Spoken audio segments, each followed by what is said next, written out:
How to block someone on Viber. Hey everyone, welcome back to another tutorial video. In today's video, I'll show you how you can block someone on Viber. So the first thing you want to do is open your Viber app, and now make sure you are logged into your Viber app. And once you're logged in, let's say this is the person whom you want to block on Viber, so simply tap on their chat.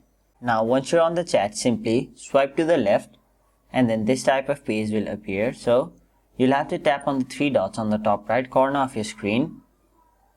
And now once you've done that, you'll be basically provided with four options: edit, share, block and delete. So since we are here to block this contact, you'll simply tap on the option block.